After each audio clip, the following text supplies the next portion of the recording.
Bienvenidos, soy Moisés Naim desde Washington. Encantado de estar de nuevo con ustedes, como siempre. Cuando se habla de superpotencias, por lo general pensamos en países como Estados Unidos o Reino Unido, Francia. Pues una superpotencia es aquella capaz de proyectar su poderío militar a grandes distancias y, de ser necesario, hasta combatir en más de una guerra al mismo tiempo.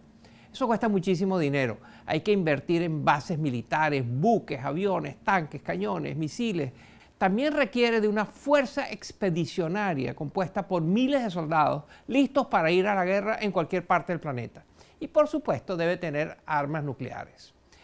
A pesar de que estos requisitos siguen vigentes, ahora hay atajos que le permiten a un gobierno intervenir en otro país o en más de uno, debilitando a sus adversarios internacionales o dominándolos, sin necesidad de tener que hacer inversiones masivas. Es decir, convertirse hoy en día en una superpotencia se ha convertido en una tarea mucho más barata.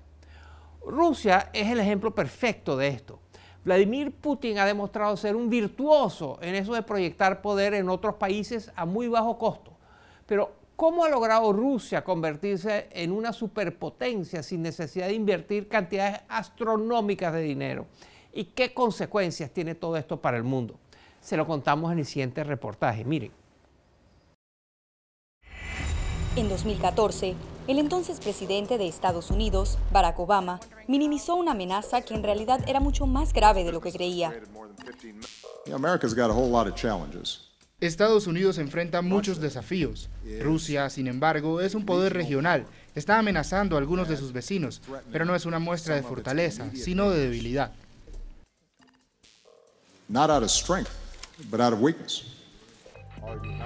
Obama, por supuesto, se equivocó.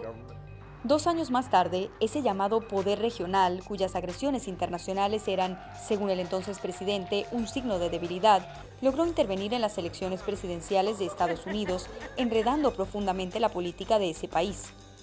Y expertos aseguran que Rusia intentará hacerlo nuevamente en las elecciones del 2020. Rusia, por su parte, es un país consciente de sus debilidades.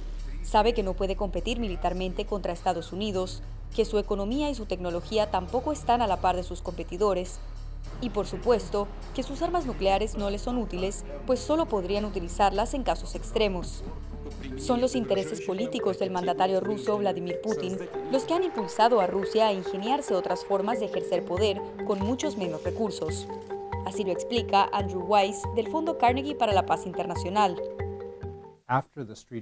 Después de las protestas en Rusia en 2011 y 2012 y de la revolución en Ucrania en 2014, la política exterior rusa cambió. Se comenzó a enfocar en desestabilizar y crear diferencias dentro de los países que consideraba una amenaza para la sobrevivencia del régimen de Putin.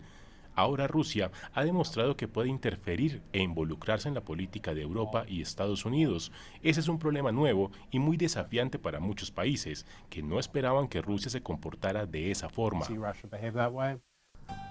Hackers rusos o patrocinados por Rusia han aprendido a sembrar confusión en otras sociedades, a crear dudas acerca de qué o a quién creer, a profundizar las diferencias y conflictos que ya existen o inventar unos nuevos, a promover a algunos actores políticos y destruir la reputación de otros.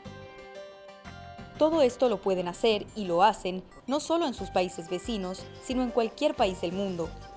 Hackers y bots rusos han intervenido en el conflicto independentista de Cataluña y en el Brexit del Reino Unido, en las elecciones en Alemania y Francia, así como en Estonia, Georgia y Ucrania. Pero no es solo el uso avanzado de lo que el gobierno ruso llama tecnologías políticas. También tienen la capacidad de usar armas cibernéticas para atacar las instituciones de otros países. Por ejemplo, en 2016, el entonces gobierno de Ucrania acusó a Rusia de intervenir con las redes eléctricas ucranianas, ocasionando un apagón de 6 horas. Y la renovada capacidad de Rusia para influir sobre la política mundial no solo se debe a su dominio de las nuevas tecnologías. El Kremlin no tiene reparos en usar armas tradicionales. Putin mandó a Siria soldados, aviones y pilotos. A Venezuela envió misiles antiaéreos y apoyo financiero. Esos son 2 países en los cuales Rusia hoy tiene una influencia definitoria. El Kremlin tampoco duda en usar asesinos profesionales, venenos radioactivos, francotiradores, drones armados y demás técnicas para eliminar a sus enemigos donde quiera que estén. Es así que expertos afirman que Rusia tiene una influencia mundial desproporcionada a pesar de su precaria situación económica y social. El hecho de que la economía rusa se concentre mayoritariamente en las exportaciones de hidrocarburos es una fuente de debilidad. Creo que el problema es que las personas tienden a enfocarse demasiado en el determinismo económico. El hecho de que Rusia tenga estas debilidades no quiere decir que no pueda ser un país desestabilizador. Hemos visto que las potencias en declive pueden ser extremadamente desestabilizadoras. A pesar de tener el territorio más grande del mundo, su economía es más pequeña que la de Brasil o Italia. Su crecimiento económico es anémico. El 10% de los rusos más ricos son dueños del 85% de la riqueza del país. La población de Rusia está en declive y para el 2050 tendrá 32 millones menos de habitantes. Esto es un síntoma de otras graves debilidades, como por ejemplo un pésimo sistema de salud. Ese no es el perfil de una superpotencia. No obstante, a pesar de sus debilidades, la Rusia de Putin es hoy protagonista central de los conflictos más espinosos de este siglo. Y no solo le va bien, sino que además le sale barato.